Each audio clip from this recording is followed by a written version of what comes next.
Welcome back to Real Crime Mysteries. Today, we uncover one of the most audacious robberies of the 21st century, the Banco Central Heist.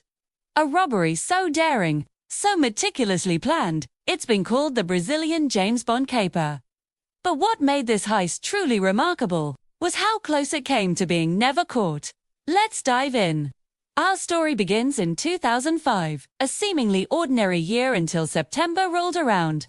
On that day, something extraordinary would unfold in Fortaleza, the capital of the northeastern Brazilian state of Ceará, built in the heart of the city. The Banco Central building is the regional headquarters for the Brazilian Central Bank. And inside this modern office block, tucked away in a reinforced concrete and steel vault, is an untold fortune in cash. It would become known simply as the fort. Like any bank, there are strict measures to enter the building. Security guards strictly control access. Cameras monitor every move and electronic sensors sound the alarm if anything is moved. But these measures were taken by the robbers into account. You see, their mastermind had already scouted the building. He knew where the cameras were, when the guards changed shifts, even the routines of the cleaners. What he didn't know was the lengths his gang would go to pull off their daring feat. The gang had been together for years. A tight-knit unit of experienced criminals who understood each other's strengths.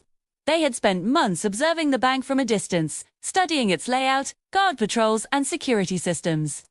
Now, just days before the heist, they were ready to start construction on the most important part of their plan. But first, the perfect cover. The gang needed somewhere to lay low, somewhere close to the bank where they could set up shop and start digging. For the next few days, they pretended to be landscapers, renting a modest house in front of the bank. They bribed the neighbors not to ask questions and began working on their blueprints. Underneath the facade of an ordinary house, they dug an 80-meter tunnel using basic hand tools.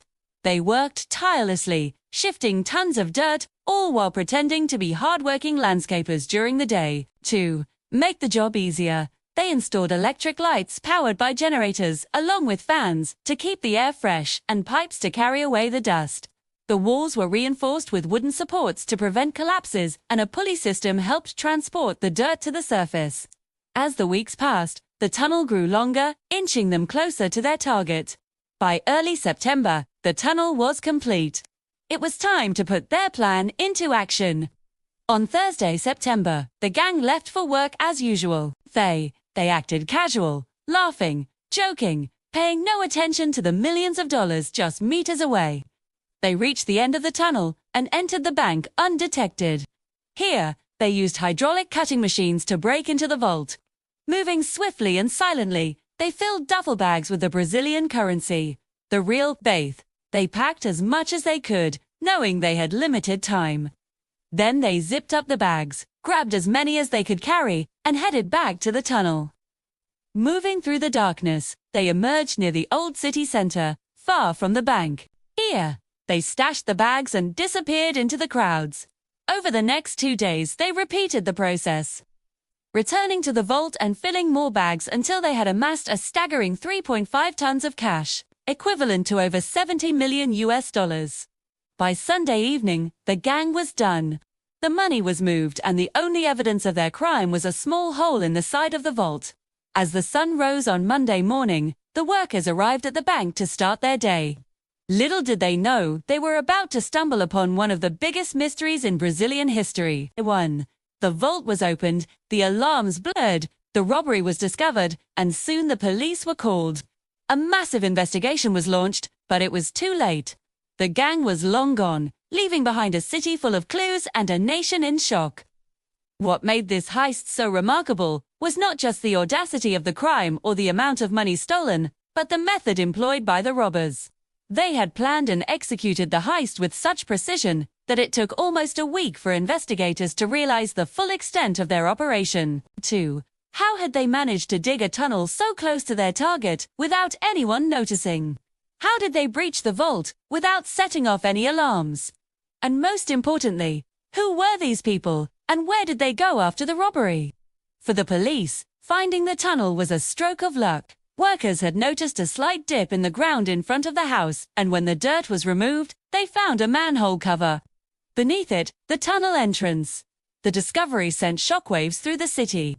People couldn't believe someone could build a tunnel so close to their target and remain undetected. But as the investigation deepened, more surprises awaited. Inside the tunnel, investigators found various items belonging to the gang. Cigarettes, coffee cups, even tire tracks from their getaway car. This wasn't just a one-off heist. These men had rehearsed this many times. They knew this area like the back of their hands. But perhaps the most intriguing clue was the getaway car itself.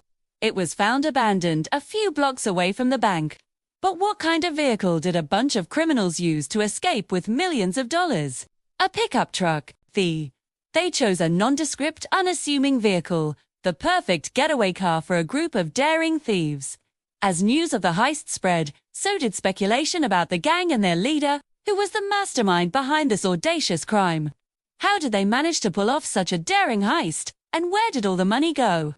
The Brazilian authorities were stumped. The case went cold and the public lost hope of ever seeing the money or catching the gang again. But the story doesn't end here.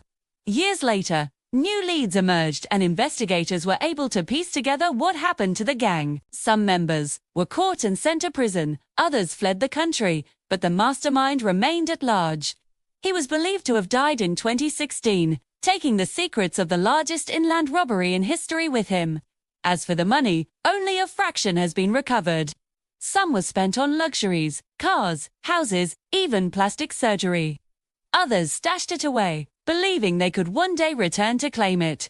But most of it remains missing, lost forever in a maze of underground tunnels and secret hideouts. Today, the hole in the vault has been filled, the tunnel destroyed, but the memory of the Banco Central Heist lives on. It's a reminder that sometimes reality can be stranger than fiction, and that no vault, no matter how secure, is truly impenetrable. The Banco Central Heist was a landmark event in the world of crime. It was the largest inland robbery in history, the result of meticulous planning, bravery, and a whole lot of luck. Built in September of 2005, a group of thieves pulled off the unthinkable, stealing an estimated 100 million Brazilian reals, or $71 million from the heart of South America's financial system. The audacity of the crime shocked the nation and the world.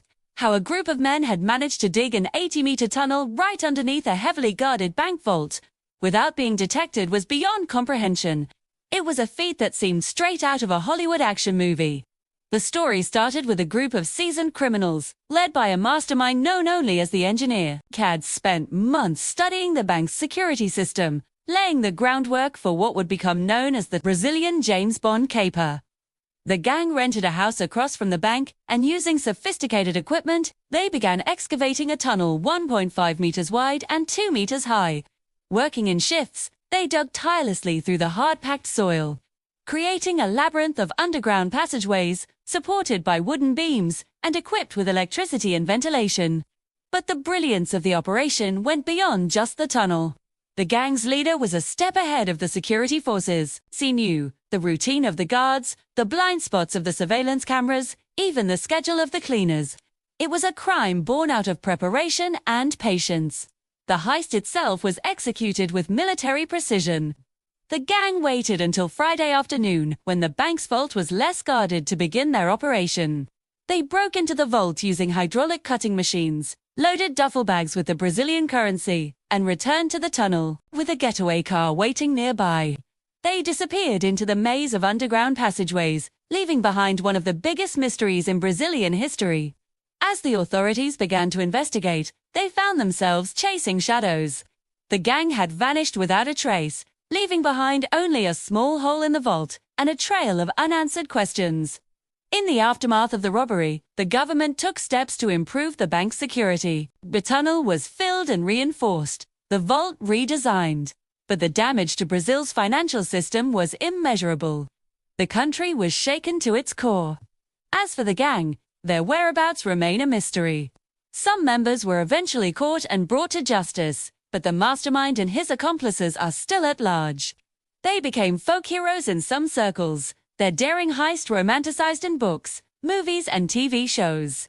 The Banco Central Heist remains a testament to human ingenuity and the lengths to which people will go to beat the system. It's S, a story that continues to captivate and inspire, and serves as a reminder that sometimes reality can be stranger than fiction. So what do you think? We want to hear your theories. Did the gang manage to escape with all the money? Do you think the mastermind is still out there? Share your thoughts in the comments below. And don't forget to subscribe for more thrilling tales from the world of crime.